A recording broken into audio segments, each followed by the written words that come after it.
Shalom and welcome to another in our series of podcasts from Temple Beth Am, a dynamic center for conservative Judaism in Los Angeles. So, hi everyone. Hi folks on Zoom. Hi folks who might be joining on Facebook.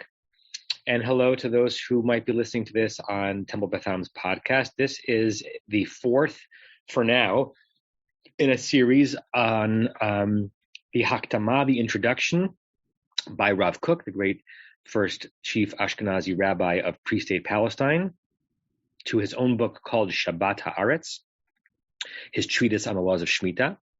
And again, this is the fourth installment. We'll take a break after this, and then if there's interest in going further into the book, because we're really just scratching the surface of it, we can begin again starting in January. Just to kind of discuss where we've been, we spent a session dealing a lot with Rav Kook in general, his philosophy, the story of his life, and how his experience trying to build community and reimagine life in the early 20th century might have linked him more directly to issues of the land. It was the first time in a long time that there was a significant population living in Palestine that were obligated to the laws of Shemitah, no matter how from of a person you are. If you're living outside the land of Israel, you're not obligated to these laws. And then we started going into his general philosophy, and we actually hadn't really yet gotten into some of the core texts that talk about why his approach to Shemitah is directly related or extends from his philosophy about what the Jew means in the world, right? And so we're going to pick up on a text in the first part of the Hakdama, that's going to pretty quickly get us to where he gets to therefore Shemitah is, right? So this has been a lot of background, so we see where Shemitah sits in his world. I created a new text sheet, so I'm going to put the link in the chat so you can open it. I'll also share my screen. You can choose which way you want to do it. Hold on one second.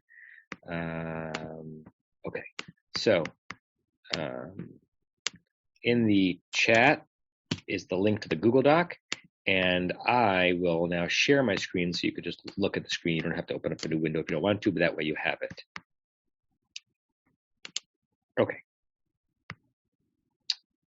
Okay, so last week, 2 weeks ago, we ended by looking at a text from the very opening of the Zohar, and the reason is because Rav Kook, in a previous section, was talking about this celestial, sacred, ecstatic union that the Jew is involved in every time he or she does a mitzvah. And we're trying to unify Yud-He, Yah, the first two letters of God's name, with Vav-He, the last letters of God's name. And it would take us a full semester in basic Kabbalistic philosophy to really understand what's going on. But he wants to raise the level of the stakes that are present at any Jewish act, right? And that's in general. That's true in general, and it's going to be true also for the Shemitah. And I wanted to share with you this kavanah that relates to this, that appears in some Sidurim, but not all, to show that in kind of contemporary and normative Jewish practice, there are recitations that we say to remind ourselves that I'm not just putting on tefillin, I'm not just lighting candles. I am right now at the precipice of the possibility of uniting earth with heaven, uniting the feminine presence of God with the masculine presence of God, uniting we, Knesset Yisrael, this feminine eminence of emanation of the Jewish people, with God as the male power. All that is potential, or it's possible at every mitzvah moment. How often do we think about that? Probably not often enough. Does it help if we have liturgy which leads us in there? I think it does, right? Interestingly, some of the places where you see it most commonly, even in a non-Hasidic Sidur, it has to do with the morning rituals of putting on talis and tefillin. You'll often have a hineni muchan u'mezuman there. Behold, I am ready and prepared to perform this mitzvah. And there's a little meditation that says that, may the performance of this mitzvah contribute to the unification of the first part of God's name and the second part. And we also have it regarding Sirat HaOmer. In fact, dear friends of mine wrote a beautiful tune this past year to the first line of this text, which is a general text that is applied to several different specific mitzvah moments, that we introduced at Beth Am as a lovely thing to sing before you count the Omer. And guess what? It adds to the experience of the moment. That it's not just a 9-second recitation of a prayer, but it's saying, I stand here at a significant Kazik moment. So here's the text that a version of which appears in many different Sidurim. L'shem yichud kudsha brichu, for the sake of, in the name of Yichud, the bringing together of Kudsha Brichu, the Holy Blessed One, Ushchinte, and it's gendered, his Shechina. Who's his Shechina? We spoke about this last time. His Shechina is simultaneously the lowest level of the divine emanations in the Sfirot of the Kabbalah, and it's also us. We, Knesset Yisrael, are the Shechina, and we're also in relationship with the Shechina in the name of the unification of all that. Liyachad Hashem Yud-Kei Bevavkei, to bring together the Yud-Kei. It's not written Yud-Hey, because then it would be God's name. So it's written out funnily as Yud-Kei, the Yud-Hey of God's name with the Vav-Hey, B'Yechud Ashlim, in a complete togetherness, B'Shem Kol Yisrael, and in the name of all of Israel, that we're not just having this ritual moment all on our own, but we are connected with Jews everywhere who are counting the Omer, or who are putting on Talit, or who are, you probably have never seen it like this unless you happen to own a Siddur that includes this tefillah everywhere. What's this great mitzvah about to do? Davening in the morning, right? We have some kind of an entryway into tefillah in the morning. We call it Pesukei de Zimra as a recitation of Psalms. In some Sidurim, before we even do that, you say, hey, I'm about to do something significant. Say the obligatory morning prayer. Let me meditate on the fact that this moment has significance. I can be a part of the wedding together of the disparate parts of God. Shetikein Abraham Shacharit, which Abraham, according to tradition, established. Mincha, if it's before Mincha, you say Mincha, Shetikein Yitzchak, that according to the tradition, Isaac established in that moment where he meets Rivka for the first time, and he was Lasuach Basadeh, he was meditating in the field. So according to the Talmud, that means that he was davening Mincha. Arvit Shetikein Yaakov, and the evening prayer, which Yaakov established in his encounter with the Holy One. In kol ha-mitzvot ha-kfulot ba, we're going to do it with all of these particulars of the mitzvah that are included in it. L'takein et shorsha, to fix, to raise up, to bring together its roots, b'makom elyon, in the supernal realm. Lasod nachat ruach, that was such a lovely idea. Why am I doing this? So that I can bring a sense of ease and a sense of joy, liotz reinu, to the one who created us. V'lasod ratzon boreno, and I want to do God's will. I'm not only making a minyan for the people who are in the room, I'm bringing some sweetness to God. Vihinom Adonai Eloheinu Aleinu, may God's pleasantness be upon us. Umaseh Adenu Konana Aleinu. This is a quote from Psalms. May God establish the work of our hands. Umaseh Adenu Konanehu. May the very work of our hands establish us. That last line meaning, may not just God support the things that we do, but may the things that we do be a sustainer in our lives. And one of the things that we do is pray and do these mitzvot. Okay, so I wanted you to see that because Rav Kook, who I don't know what Siddur he used, but it may very well be that in 1910, 1920 Palestine, that people who davened confronted this language all the time, whether or not they thought of themselves as Kabbalists or mystics, but every time they did a mitzvah or davened a particular piece of the liturgy, they may have come across it. So that's concluding last part's material. Okay. I wanted to pull out for a second before going back into his text directly to read this section by Rabbi Julian Sinclair. I told you about him before. He is I think he's British originally, I'm not sure, but certainly Anglo originally, lives in Israel, and he is the translator and editor and commentator on this new volume of Rav Kook and his introduction to laws of Shemitah, and he has a wonderful introduction in the very beginning. This is published by Chazon, the wonderful environmental Jewish organization. And I wanted to read it because the last time we spoke, we came across some language of Rav Kook that can strike one as a little jingoistic, a little parochial, saying that we and only we have the ability to bring together the great realms of the cosmos. What does that mean in terms of what we think those who do not live the Jewish world get to do in their lives? What are their options? and what is possible for them in terms of contributing to the spiritual significance of reality. So look what Rabbi Julian Sinclair says. The introduction to Shabbat Ha'aretz uses phrases such as the Jewish people's collective soul and this national treasure that is imprinted deep within us. We saw some of that language above, which seemed to suggest an essential difference between Jews and others. In fact, Rav Kook's position on this question is quite complex. The nature of the Jewish people's difference from other nations is a classic fault line in Jewish thought. Both, I'm interpolating both back then and now, right? We in the conservative community say, but sometimes cringe when we say, Asher b'charbanu mikol ha'amim, at every aliyah, we bless God who chose us from all the nations.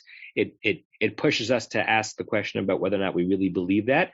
And some of the movements, the more liberal movements, have changed that language. The Reconstructionist movement says, Asher kervanu lavodato. We're blessing God who brought us close to worship God, which is different than saying that God chose us because we were in some ways better. I am comfortable with the language of Asher b'charbanu because I understand it as being tapped on the shoulder to do something significant and holy, not to suggest that there's anything essential about us compared to other nations that make us better. But we were invited into a relationship with God to do something holy, and anyone who wants to be on that journey with us is invited. Okay. So classic fault line of Jewish thought, whose medieval protagonists were Yehuda Halevi, the philosopher and poet, and Maimonides. Halevi argues for an inherent, essential difference between Jews and non-Jews. His classic book, The Kuzari, and if you want to read a great book on the Kuzari, Micha Goodman, the great Israeli political scientist and philosopher and teacher, wrote a book on the Kuzari that for a while was a bestseller in Israel, and secular Jews who had maybe once heard of this book from the Middle Ages were now devouring it. So Yehuda Levi is the author there. He did not believe that non-Jews could achieve prophecy. Maimonides, on the other hand, argued that the difference of the Jewish people consists in its having received the Torah, a unique manual of ethical training. Is it something essentialist about us, Halevi, or is it we've been given an instrument, and via that instrument we're able to do something beautiful, but anyone who has that instrument in their hands could do something similarly beautiful? Maimonides is a little bit less parochial. Maimonides stated in a famous passage, by the way, in the laws of Shemitah, that the highest levels of spiritual life are open and accessible to all who are willing to strive for them, Jewish or non-Jewish. We could pause for a second to get a sense of from the people who are on this class right now, at least on the Zoom, whom I can interact with, which of these you tend towards more, right? Are you a Halevi who believes so powerfully in the essential genetic or the essential spiritual quality of the Jew such that we have access to wisdom in the world that no one else does? Or do you read it more like the Rambam, which suggests that there are many pathways to illumination, and we have a cherished one, and we embrace it and we commit to it, but it's not the only pathway? Just pausing for a second. Anyone have a contribution to that machloket? I see Larry smiling. I don't know if it's because he's got a good cigar in his hand, or because he's thinking about what to say. Both. No, I'm a Rambanite in this case. Why? Because it would be difficult for me to think that any people would be blocked from a pathway to achieve a righteous life and whatever the rewards of a righteous life would be. So I want to believe that ours is a good, tried and tested path if we follow it, but others can follow an alternative path or even borrow from our path and achieve the same results. Great. Thank you. Rebecca? Oh, you're still muted, Rebecca. You got to unmute. Yeah. I would say neither. In my mind, it's more of a reflective choice, meaning we chose God, and we're describing that choice as a reflective choice of God choosing us, but not really that the action is on our side. Great. Okay. Anyone else want to contribute? No, I'm also drawn more to the Maimonidean approach. I also would have a hard time looking into the faces and the souls of non-Jewish colleagues and friends of mine and really believe that I have something superior. And I think of it akin to how we think of our children. Like I don't necessarily believe that my children are essentially better human beings than other people's children, but I have a deeper relationship with them than I have with your children. As much as I care about your children, and I'm committed to their thriving and to their being able to express themselves in the world in the most beautiful way possible. So the Torah is not my child, but I have a relationship with the Torah, and I'm most invested in the Torah's beauty being illuminated in the world, and that is the way we glorify God.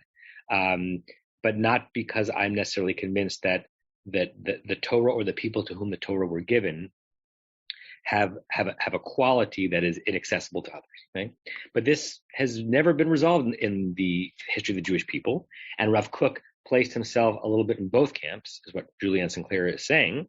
In modern times, the Chabad Lubavitch movement has espoused the essentialist position of Alevi, right? Like it's really only via the Jew and the Jewish practice, putting on tefillin one more day will bring the Messiah, but nothing that you do outside of that has a chance of making that happen. Whereas Yosef Dov Soloveitchik, he was the great leader of 20th century American modern Orthodoxy and the great teacher at Yeshiva University for many, many years, leader of 20th century modern Orthodoxy, adopted the educational position of Maimonides. So he was unapologetically Orthodox, but he believed that there was enlightenment possible from many parts of reality.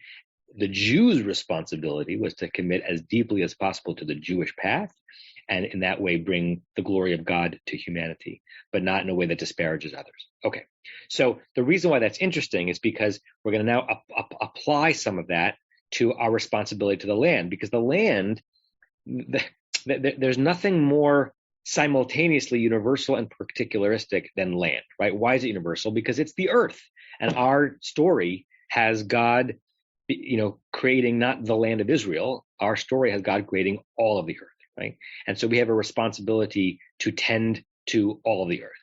At the same time, the religious responsibility comes into place specifically in the land of Israel. We discussed before that the laws of Shemitah only obtain there, and they're only obligatory for the Jew, right? We don't put Shemitah in the category of like the 7 Noahide laws where just to be a reputable human being, you have to, do a certain set of responsibilities to the land. No, it's a Jewish responsibility for Jewish land, but the notion of land itself needing human attention in order to thrive is perhaps the most universal issue that there is, right? That's the one thing that every human being shares is the earth.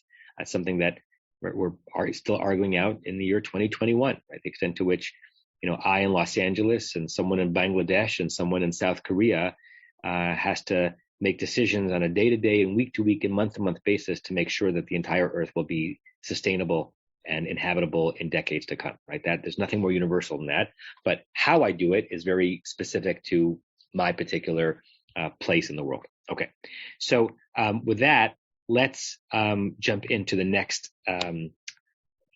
section from Shabbat Ha'aretz. Okay, a reminder in case you'd forgotten, his Hebrew is really lovely and really inscrutable.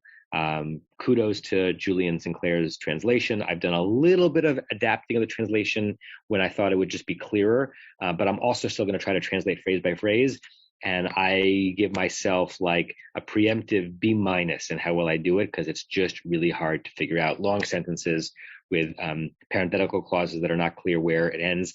All of the punctuation here is ex post facto, right? They're guesses. And as you know, from like eats, shoots, and leaves, where a comma is impacts the meaning. So these are guesses. Okay. Hayachid mitna'er michaye chol lefrakim krovim. The individual, lehid na'er, na'er means to shake. So lehid na'er, like shakes himself or shakes herself. Michaye hachol, from the mundane life, from the life of the non-sacred, right? Chol can mean the days of the week that are not Shabbat. Chol can mean actions that are not specifically connected to mitzvah. Chol is the opposite of sanctity. Lefrakim krovim. Interesting phrase. A perek is a period of time. Krovim means close.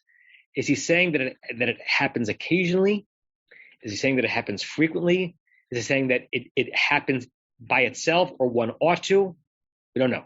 But the best way of translating is that the individual shakes off oneself from the reality of the mundane from time to time. When? B'chol Shabbat.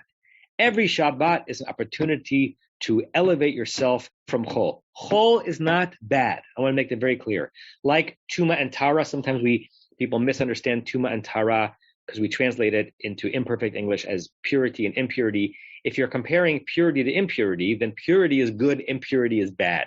There's no other way around that in the English language. Tuma and tara, not necessarily.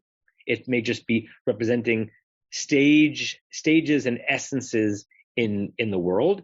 Tuma having to do with life ebbing, right? Like when blood or humors are leaving the body, and tara is life flowing, like flowing water. A corpse is tuma. A corpse is not bad.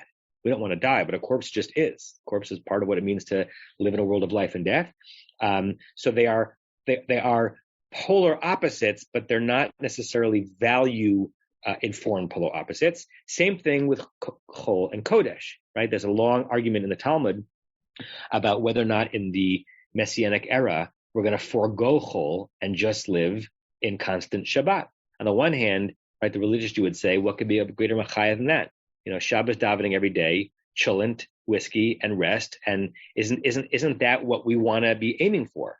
And the counter argument is, and you could articulate it as well, what the hell is the definition of kodesh if you don't have something chol that you're emerging from, right? So chol, from that perspective, is not bad. It's just not kodesh. It's the regular, and part of reality is the regular. Okay, so you have an opportunity to leave chol and to enter into kodesh, although he doesn't use that word yet, b'chol Shabbat. And he has this phrase, ba Shabbat ba'a menucha, a lovely little four-word phrase. Shabbat comes, and rest comes. Ba and ba'a because of the masculine and feminine verb forms. I wanted to show you where that comes from, so I'm going to scroll down a bit. This is a borrowing from Rashi's commentary on the second verse of the second chapter of Breshit. It's in the Vayachulu paragraph, the end of creation, Vayachulu Hashmayim Ha'aretz V'chol Tzva'am, Vayachalim Yom HaShvi'i Malachto Asher Asa, that God finished by Yom HaShvi'i on the seventh day all of the work that God had created. Put on your Rashi hats for a second and not your Rav Kook hats. If you're reading that verse, Vayachal Elohim by Yom HaShvi'i, that God completed the work on the seventh day, what question would you ask on that phrase? What might be odd about those four words? God completed on the seventh day all the work that God had done. What about that? It says darsheni, drash me out. Anyone? Well, did God actually do any creation on Shabbat? Right? We take it for granted because we know the davening, but that b of bayom means on. Isn't it that God finished all the work before Shabbat so that Shabbat could be the day of rest? Right? We don't say, traditional Jews, that you work on Friday, and then you finished your work as Shabbat was beginning. No. You finish your work before Shabbat is beginning. In fact, for Kvod Shabbat, you're supposed to finish your work with enough time before Shabbat actually begins. And never has once happened in Jewish history that people have not been frenzied to light candles. I don't care what time. Shabbat begins at 4, Shabbat begins at 8:30. We're always running the last minute to finish up the things that we need to do. It's probably not the way it ought to be. But halachically, you're supposed to finish your work before Shabbat. So this is a classic Rashi. And like most Rashis, he gives you the answer, but not the question. But you provided the question, Larry. What does it mean to say that God finished the work on Shabbat? Rabbi Shimon said, Basar V'dam, a human, Basar V'dam literally means flesh and blood, is Midrashic language or Talmudic language for referring to a non-God, She'eno Yodea Itav Urga'av, who doesn't really have like a divine and precise sense of times, 8 is time, and reg and moments. Sarif lahosif mechol al hakodesh. We've got to add from the time that would be normally chol and make it kodesh, which is why like a classic halach example of that is the 18 minutes, right? You light candles 18 minutes before sunset so that you don't miss sunset. It's like less, Sylvester and Tweety, right? You make the line farther away from the actual line so that you don't go into a dangerous zone. And why do we need that? Because we're human beings and we can't time it. Like, how long does it take for the sun to go down? No time. Like, it's a microsecond. It's a micro of a microsecond, and we can't time it that well. So we need to pull back a little bit. And that's halachically speaking. You're supposed to light candles 18 minutes beforehand. And even before that, you're supposed to put down your pen and put down your computer and put down your commerce a little bit of time before that, so you can reasonably and honorably, Kavod Shabbat, enter the Shabbat. That's us. HaKadosh Baruch Hu, but the Holy Blessed One, Sheyodei Itav Roga'av. Listen, what's the time precision to the Holy One? The Holy One created time. Nichnas bo kechut ha'sa'ara. God enters Shabbat in the thinness of a hair, right? Shabbat's about to begin. Okay, now I'm done. And God can do that because God knows, it's like, God is operating through a microscope where everything is on a magnification level beyond what we can imagine. So it looks like God finished God's work on Shabbat. He didn't. God just finished a billionth of a second before Shabbat began. And so it seemed like he was still working up until candle lighting. Don't worry, God wasn't. God finished the work of creation as just before the sun went down on Shabbat on Friday afternoon. Davar acher, that part of it was interesting, but not connected to what Rav Kook is saying. Davar acher, ma haya olam chaser. What is it after the 6 days of creation? We had birds, and we had oceans, we had sun, and we had moon, and we had gazelle, and we had human beings. What was missing? Such a beautiful question. Menucha. The thing that was missing was rest. And guess what? In our conception, everything has to be created, including rest. The cessation from rest and the cessation from creation needs to be created. So you could say, God did work on Shabbat. God worked by creating menucha, by creating rest. Bat Shabbat comes, bat menucha. And as soon as Shabbat comes, therefore, the rest was born, and we can give credit to God for having done that on Shabbat, because God couldn't have done it before Shabbat because there was no such thing as rest then. Kalta b'nigmara hamlacha. As soon as that got completed, that's when the work was done. So basically saying, no, work was not done Erev Shabbat. Work was done the moment Shabbat began, and rest was introduced as a concept to the world, and therefore God was working on Shabbat. Okay, so Rav Kook borrows that just as a way of saying that every Shabbat brings us back to that first Shabbat, where cessation and sanctity takes over from work and mundane. And as we go deeper into this paragraph, we're going to see that Rav Kook has a really interesting relationship with the concept of work. Matchelet hanefesh lehishtachrer mikvaleha kashim. What happens in that moment? The soul, the nefesh, begins to free oneself. You might know the word lehishtachrer from like Israeli army culture. When you finally get your release from the army, it's called shichrur, right? You are released.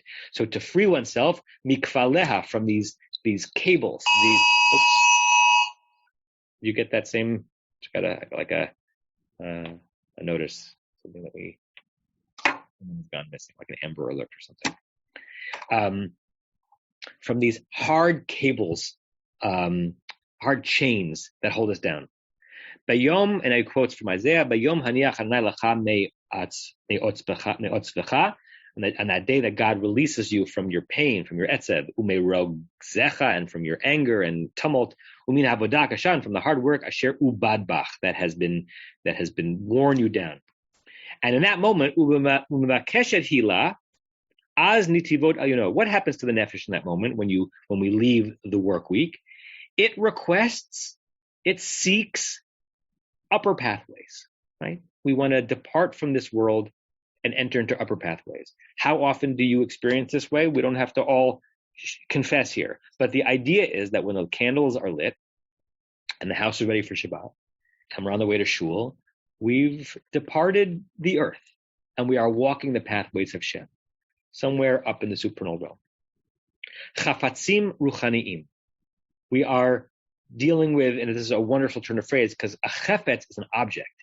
there's nothing more mundane than a chefetz. It's a thing, like, a toy, something I bought, something that I acquired.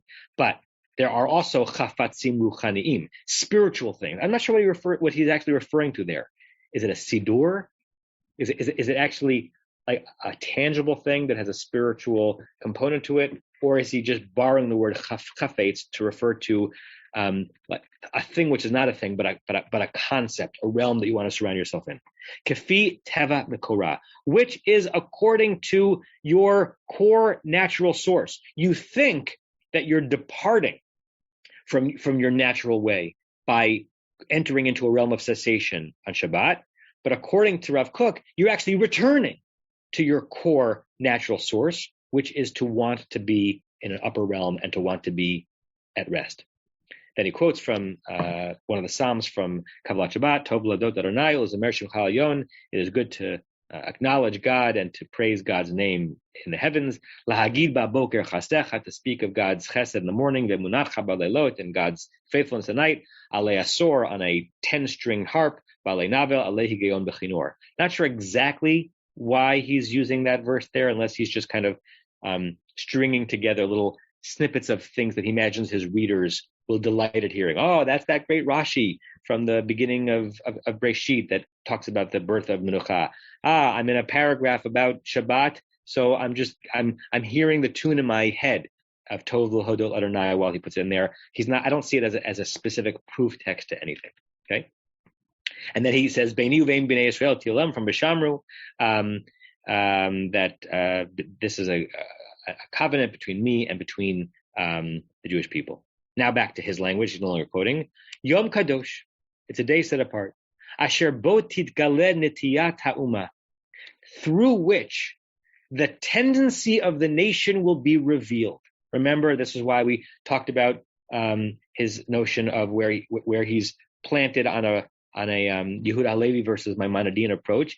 He believes that the Jewish people have an inherent tendency, and it will be revealed through how it does Shabbat. What kind of tendency? Ha-nitiyah shel ha-chayim ha-Elohim. We spoke about that wonderful adjective last time. It is the tendency of divine, godly life, kamoshehem, as they are, biyachideha, in some kind of unique, singular way. Ot hi la'umah. This Shabbat is a sign, a symbol, an indication for this nation.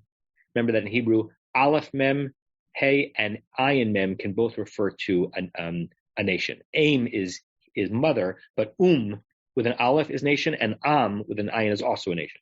Sheyesh beskulat nishmata, this nation that has, through the treasure of its very soul, sorech, it has a need, v'yacholet, and an ability, lehit aneg al Hashem, to experience oneg. It's a reflexive verb, to be onegified, to be delighted with respect to God, v'noam Elohi, and this divine pleasantness, hamitkanes l'nekuda ruchanit, which is concentrated, mitkanes, lahitkanes from, it enters itself, but I think here it means concentrated in this spiritual point, shel neshama yetera, of that second soul. Some of you have heard that phrase, you approach it in some of the Zmirot of Shabbat, that when a Jew enters Shabbat, we not only have the regular neshama that's been toiling all week, it's not just that neshama gets a break, but we get the gift of a neshama yitera, a second soul. We are double on Shabbat. It represents the second. There's a lot of double things on Shabbat, right? The lechem mishnah, the 2 loaves of Shabbat, 2 candlesticks, shamor v'zachor, the 2 different words that the 10 Commandments use to do Shabbat, the man, the double portion of man, of manna that came on Friday, so that the Israelites would not have to gather it on Shabbat. We get a second thing on Shabbat. Here it's in a second soul. Sharui bilibo, dwells deep within the heart, shall kol yachid mibaneha, of all individual of the children of Israel. Okay, so in this paragraph, he's talking about the Jews' unique opportunity and obligation to use Shabbat as a way of going back to its core. So put that as the title, because that ends up being the perfect transition to the next paragraph, where on some level, finally, we get to what he's thinking about Shemitah, right? But it's the cyclical opportunity to go back to what you, the person, or as it's about to say, you, the land, originally were and strives to be, even if you don't know it, even if you're not aware of it, even if others around you are not aware that you need to tend in that direction. God knows and the universe knows. Let me pause here before we go into the next paragraph where he's going to connect this to Shemitah. Thoughts, comments, questions? Going once? Okay. Paragraph 10. Et otah ha'pu'ula. That thing I just described, Rav Kook says, pu'ula is an interesting word here because pu'ula means activity and it means something active. And I wonder if this is an intentional pun, which is the very thing that we're pulling back from on Shabbat. So he's actually calling the rest of Shabbat its own pu'ula. Shabbat po'elet al kol yachid. That Shabbat activates on every person. Maybe he's reading it as an inversion. Throughout the week, we are the po'alim, we're the workers. But on Shabbat, Shabbat is the worker. Shabbat po'elet. Shabbat is active on every individual. So we become the recipient of the work of Shabbat rather than the producer of work. And we're going to discuss in a second how some of these ideas were also speaking to what was going on in the realm of labor and economics in the early 20th century, in particular, the rise of socialism. And he was very sympathetic to socialism, not to communism, but to socialism. Right? This is the rise of the kibbutz. This is the worker as a holy player in the workings of humanity. Po'elet hi Shemitah al ha'umah b'chlala. So the very thing that Shabbat does for the Jew, Shemitah does. Look at this language. He doesn't say Po'elet hi Shemitah al Haaretz. Doesn't say that Shemitah does for the land what Shabbat does for the individual, but Shemitah does for the nation what Shabbat does for the individual. It's an unexpected simile. Po'elet hi Shemitah al Ha'umah b'chlala. When the Jewish people do Shemitah well, it does for the collective, the Knesset Yisrael, what a perfect Shabbat does for your individual soul. There you're joining again, I see. Okay. Sorech miyuchad hu l'umazo. There is a very special need that this nation has. Shehayitzira ha'elohit, the divine creative urge, nitu'a b'kirba, is planted deep in. It's a her here because it's referring to Ummah, which is feminine, or to Knesset Yisrael, which is feminine, is planted deep within her kishkas, ba'ofen bolet, in a way that is obvious, that stands out, v'nitzchi, and is eternal. This Jewish tendency, we're not trying to have it just mesh with all other ways of living in the world. We want it to stand out. There's a part of our holding ourselves and our relationship with each other in the world that is bolet, that stands out. And remember, we said this last session, there's nothing we can do to end it. We can't kill this urge, nor can anyone else. It's nitzchi, it's eternal. Ki mizman lezman, from time to time, yitgaleh betocha ha'ma'or ha'elohi shala. The divine light that was within the Jewish soul will become revealed from within it. B'chol malo zoharo, in its full splendor. I love how he's using the word Zohar as a noun here, because Zohar means splendor, but it's probably also a wink wink to the Zohar, from which he gets a lot of the Zohar, the name of the book, from which he gets a lot of his mystical material. Asher lo yashbituhu, it's very hard to translate this. Chaye ha'avra shel chol, it's a 4 hyphenated word. The life of the society of mundaneness, lo yashbituhu, cannot get rid of this. Also a great verb, yashbituhu, because remember that lishbot means to rest, Shabbat, but it also means to destroy, to get rid of in the he feel. So this living with a cyclical annual concept of Shabbat, which is Shemitah, cannot mashbit, will never be mushbat, will never be defeated by no matter how much we are committed to our secular lives of living. Im ha'amal, with all of the travail, the hadaga, and the worry, haza'af, the anger, hatacharut, the race, the competition. It's tiring to think about what it means to live. I say this as a proud but torn capitalist. it's tiring to live in a constant human tacharut. And these words relate to each other, because if you're in a tacharut, if you're in a race to the top of your species, of your company, of your socioeconomic status, then it's almost impossible to get there without amal, tremendous travail, and da'aga, worry, and za'af, anger. You at others, others at you, you at yourself. Asher lehem. There's nothing that an extended stay in that lower realm can do to defeat your deep Jewish urge to eventually transcend it. Laman tuchal lihitgalot b'kirba pnima, so that one day you'll be able, it will be able to be revealed deep within you, taharat nishmata, this purity of one soul, bichlaluta, in its completeness, kamoshu, as it really is meant to be. Okay, so the way we're going to do this is to go through, each line slowly and then ask, what is he saying? So what is he saying in this paragraph that finally connects this notion of what's essential about the Jewish people to Shemitah? Larry, your hand is up. Either what you were going to say anyway, or answer to that question. I'm not sure I have an answer to that question. It seems to me that he has, I'm not going to say confused, but he's overlaid Shabbat on Shemitah, because all the things that you're talking about here, about the inability to completely disconnect from the toil and the turbulence, the anxiety of the week is true on Shabbat. And I think, if I understand correctly, he's saying that that's also true about Shemitah, about the seventh year. He's definitely saying that. Yes. So I'm not sure what's the question? What's the confusion there then? What's unique about Shemitah that makes it different from Shabbat?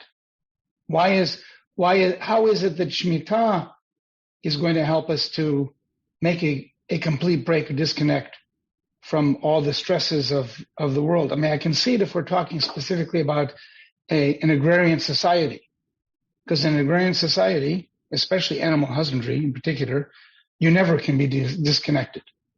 You've got to be always connected.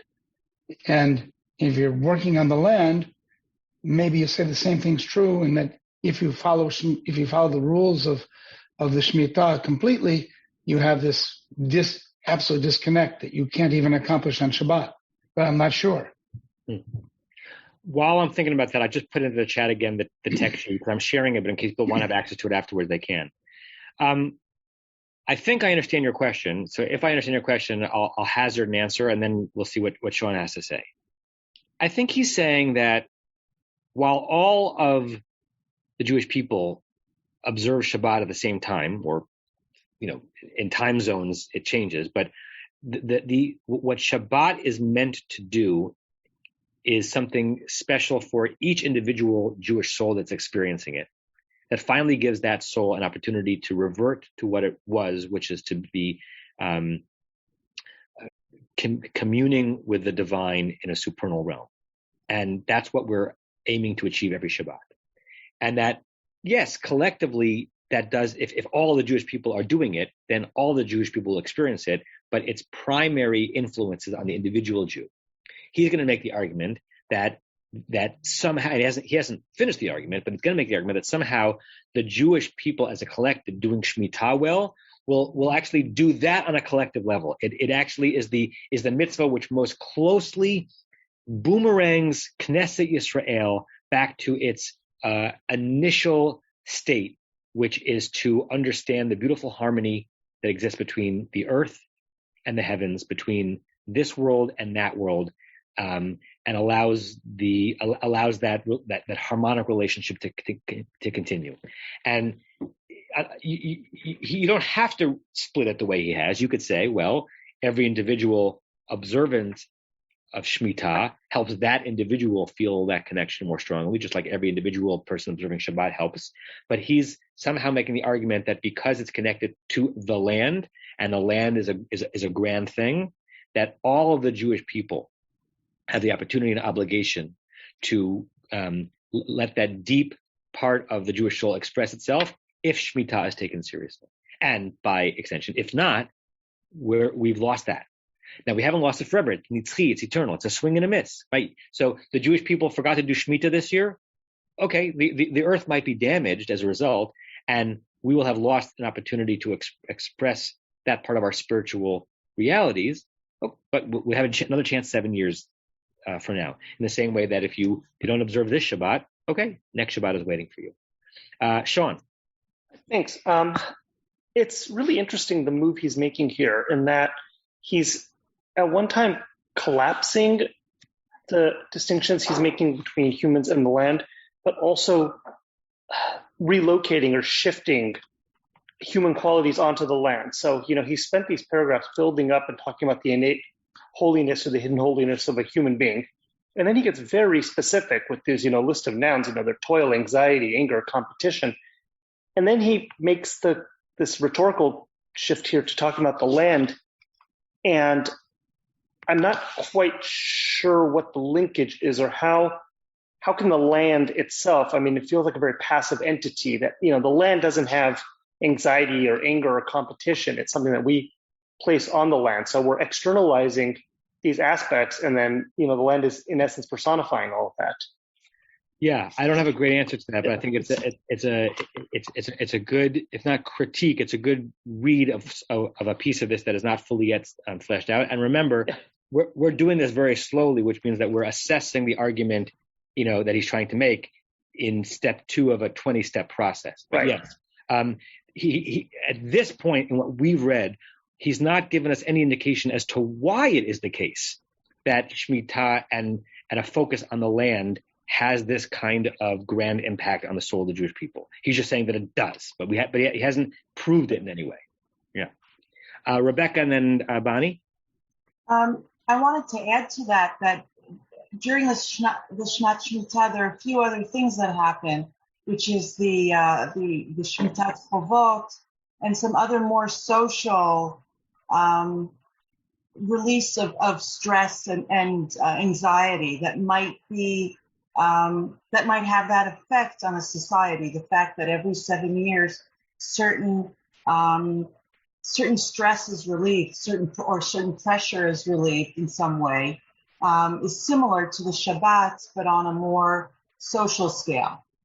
Great. So it's a helpful reminder that we tend to think of Shemitah as primarily having to do with the soil, and that's a significant aspect of it, but there were also economic forces that got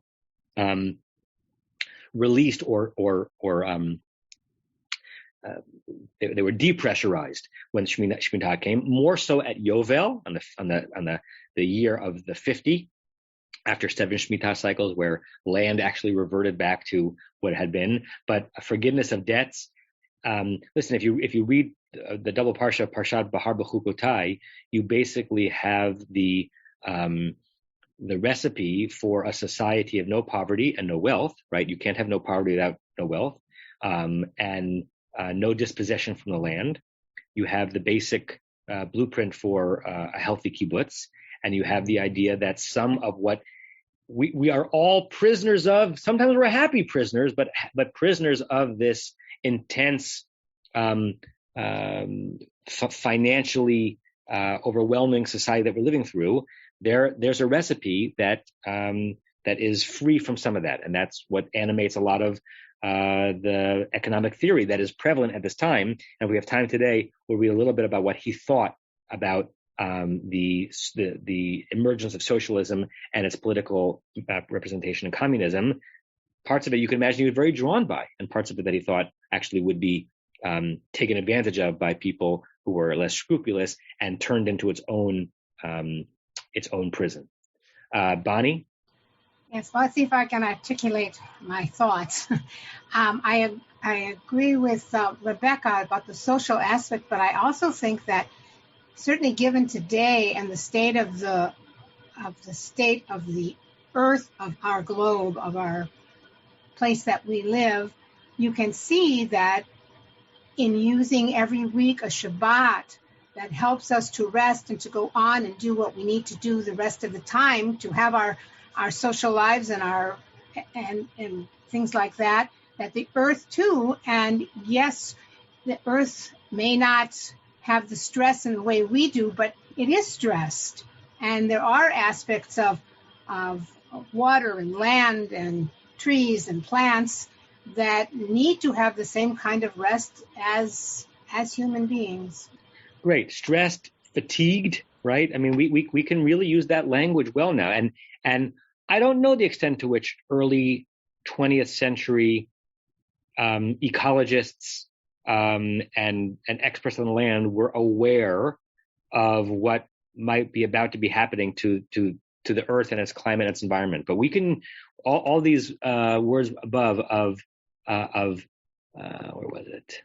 It was roges, it was anger and weariness and competition. That is plaguing both the human population that is trying to squeeze as much as we possibly can out of the earth, and therefore plaguing the earth itself. And I think that's a fair thing to say, no matter where you plot yourself on the political spectrum and what everyone thinks about the best way to impact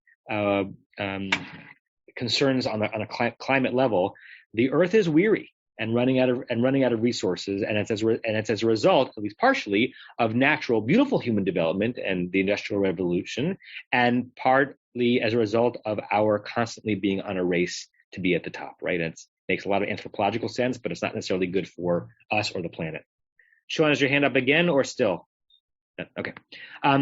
Since we're running out of time and I have an interview I have to conduct actually at 1:00, I want to skip a paragraph and go to here. Harchaka, that distancing, which he discusses more in the previous paragraph, the distancing that is caused by our being on this race. Mifapa'at, great word. It kind of invades, flutters, and pushes in. Ke'eres, like a poison. Gam b'musaram shel hayachidim, in the morality of the individual, right? We know that, right? To be on this race, it is going to drive you to do things you know you ought not do, right? There's no need to thieve if your needs are taken care of, right? Like, who would steal anything on a kibbutz? I'm sure there were SOBs who would do things like that, right? But you're driven in this world towards doing things that take you out of your moral comfort zone. Hinei hafsakat haseder hachavrati. When you put a pause, hafsakat is another way of talking about Shabbat, to the social order that you rely on, bitstadim yiduim, in certain ways that you can predict, mitkufa litkufa, occasionally, right? Not all the time, right? Again, that Talmudic argument that we don't want Shabbat in perpetuity. We couldn't live with Shemitah in perpetuity. Mevi'alu umazo, when you do it, you don't want to do it because you're very comfortable in your life. It brings to this nation, kshehi misuderet, when it is well ordered, wonderful parallel of seder and misuderet. So when you stop the social seder that you're relying on to make society work, if you do it in a way that is misuderet, ordered, focused, according to the halachot, the very halachot that he's going to be spending a whole lot of time teaching in the midsection of this book, right? We're just in the Haktamah, al mechona, in the way that it's supposed to be established, lidei aliyatah atzmit, that brings you towards this ascent of the self, limromei hatchunot hapnimiot, to the heights. It's such an interesting way of dealing with high and low. The heights of the internal character, shebachayim hamusariim, that exist in moral lives, baruchaniim, and spiritual lives, mitzad hatochan Elohi b'shebehem, and in a way that is most closely attached to what is divine in each of us. Ha'omed lamala mikol tachsis v'seder. This is a thing, this is a reality that stands way above any strategy or idea that you have. V'seder chavrati, any social order. V'hu me'abed u'ma'aleh et hastarim hachavratiyim. And another great use of word, me'abed. Remember, in Hebrew, depending on which binyan a root is, it changes the meaning radically. So oved is to work.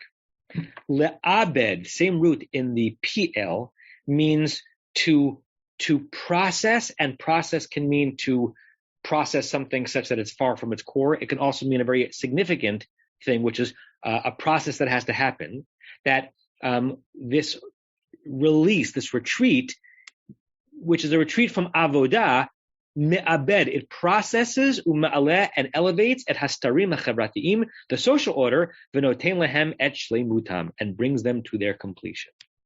Meaning, he's saying, if you don't do Shemitah as a halachic practice, as a concept, there is nothing in the human social, and he's going to add capitalist order, that will stop itself from going out of control, right? What are the checks and balances in a capitalist economy that prevents society from continuing to go in a direction that ultimately will not be beneficial for it or the earth? Nothing, right? Sometimes I talk to my staff when we talk about being overloaded and burnout, and I say to them, even in a benevolent community such as ours, and we are a very benevolent community where people understand one another and try to be good to each other, there's nothing natural in the way that synagogue life works that's ever going to itself step out and announce to you, it's time for you to step back and take care of yourself. It'll just devour more and more of you, not because it's a horrible thing, but because the work itself is a being that will never cease to need something from you, right? You've got to be the one to say, I'm committed to this work, very much so, and I'm also committed to restoration. It will not say it for you. It might contractually tell you how many days you're supposed to take off in a year, but it won't actually bring you to that oasis. You have to bring yourself, right? So he's saying something on a national level. There's nothing about the development of the society and the economy that we're living in that will announce from inside itself, hey, it's time we take a step back and live differently. No, it'll just grow like entropy. Let's end here. What I'd like to do, because I have to get on this interview. There's so much more material to discuss, and I'm loving exploring this with you. If there's a hunger, even amongst 4 or 5 of you, to continue studying this after the new year, because I'm not going to be available between now and then, I'd love to do that. Maybe send me an email, and if there's a core group, we'll keep this going, because there's a lot more richness for us to uncover in Rav Kook's work, and it's a great homage to him and to the Shemitah year in which we're living, and a reminder that as much as we're on our own rat race on some level, and frankly, I rely on it. We're not for the wonderful capitalist successes of the members of our community, we wouldn't be able to sustain this building and this life in the synagogue. So we're a part of it, but because we're a part of it with a Jewish lens, we can also pull back and say what's missing from it, what's unhealthy about it, and what can Shemitah teach us to make us approach it a little bit better. Ad Kan, have a wonderful day. Bye, everybody. Speak to you soon. You have been listening to another in our series of podcasts from Temple Beth Am, a dynamic center for conservative Judaism in Los Angeles. If you enjoy these podcasts, we invite you to write a review on the Apple Podcast site or wherever you get your podcasts. For more information about Temple Beth Am Los Angeles, go to tbala.org.